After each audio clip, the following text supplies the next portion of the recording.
Okay. Okay, I will be the team leader / patient. Alright. Alright, action. Sir Nurse, sakit ng tiyan ko, Sir Nurse. Tulong mo isang kamay. Dito, Sir. Sige, sir. Sir. May sense kita, sir.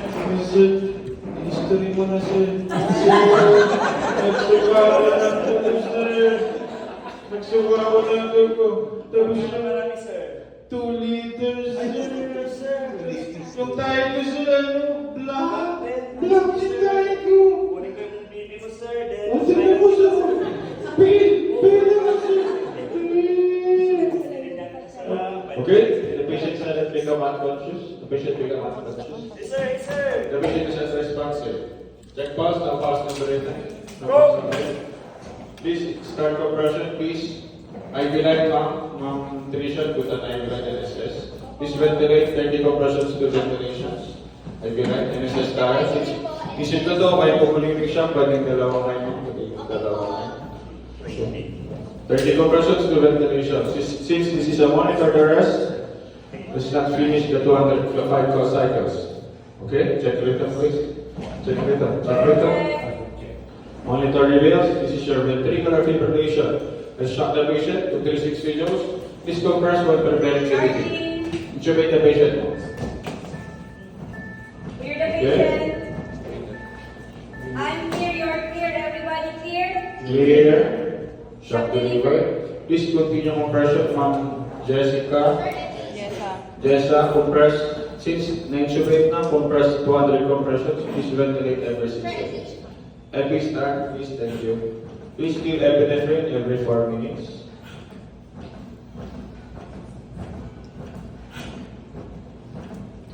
Okay, 190. 190. Standby ready. Ready. 2, 3, 4, 5, 6, 7, 8, 9. Switch. Very good. Monitor readings, this is your ventricular fibrillation. Okay, that's shock the patient while preparing the defeat. That's continue compression. If ready, clear the patient. Very good.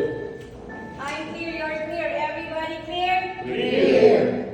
Shock delivered. Thank you. Compress surgeries for 200 compressions in 2 minutes. Please ventilate non-GP for every 6 seconds.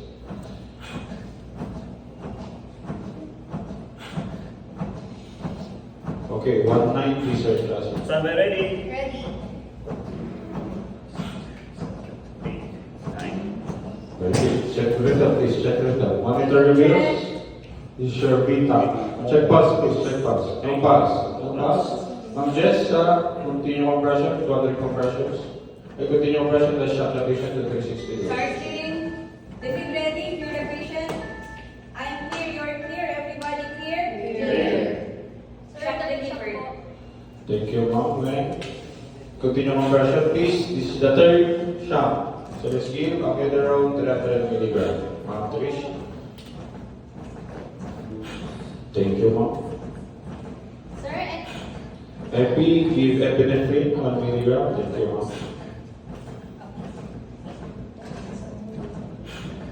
Okay, ma'am Jessa, 190.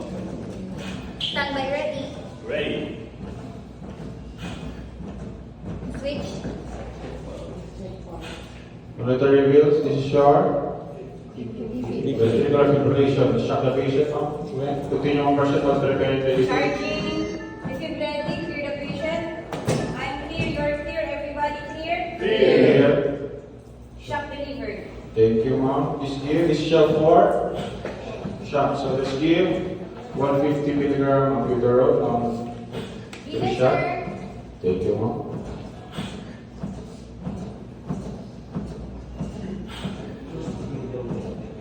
Okay, 190. Standby ready. Ready. 9. Check. Okay, this is your dorsal. No pulse. No pulse. Continue compression of Jessa. Let's shock the patient. Charging. If ready, clear the patient. I'm clear, you're clear, everybody clear? Clear. Shock delivered. Okay, thank you, ma'am. Continue compression. Please give Maxul 2 grams. followed by 10 cc na D5 water. Thank you.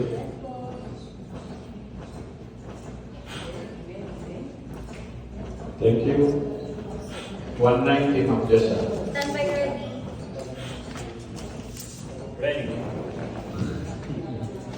Freedom check. Monitor review. Monitor reviews. This is your first degree review block. Check pause, please. Check pause. Pause, 45. Pause, 45. So please give atropine 1 milligram. Tricia. Yes po. Thank you, ma'am.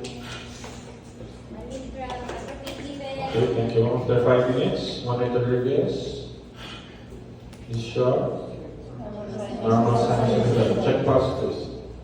Pause, 71. Okay. Now is our turn of spontaneous circulation. Congratulations. Gene insertion and IFC. Royal C, We have a ready. tissue. Okay, lavage. Okay. By guard. Right. And Okay. follow ko na yung blood. Right.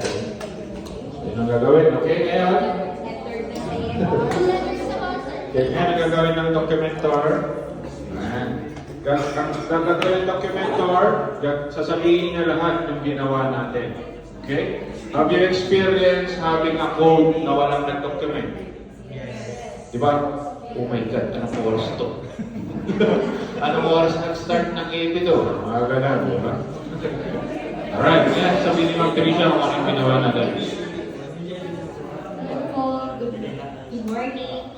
At around 10:51 a.m., a 37-year-old male came into the ER due to epigastric pain with 2 liters of vomitus, bloody vomitus, and bloody stools, pain in color. And then 10:52, patient was unconscious with 0 pulse and 0 breathing. Continuous chest compressions were already delivered. Then double line inserted of plain NSS 1 liter pastry or fluid resuscitation was done. Then upon rhythm check, ventricular fibrillation revealed.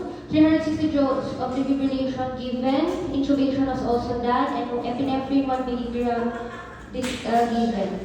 Then after 2 minutes, rhythm check revealed ventricular fibrillation. 360 joules of defibrillation delivered.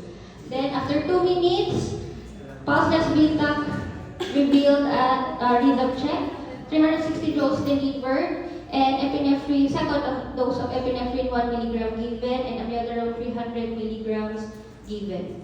Then after 2 minutes, pulse check revealed, pulse check or rhythm check revealed ventricular fibrillation, 360 joules of defibrillation given and another 150 milligram given. Then after 2 minutes, torsion de poids, rhythm check revealed with 0 pulse. 360 joules of defibrillation given and maxsulfate 2 grams plus 10 cc 5 water was administered. Then after 2 minutes, first degree rhythm check, first degree AV block was revealed with 45 beats per minute. So atropine sulfate 1 milligram given via IV. Then after 5 minutes, normal sinus rhythm revealed. Ano nang nakalimutan ko. With pulse rate of 70 beats per minute. Then post-arrest care was delivered. Right, thank you.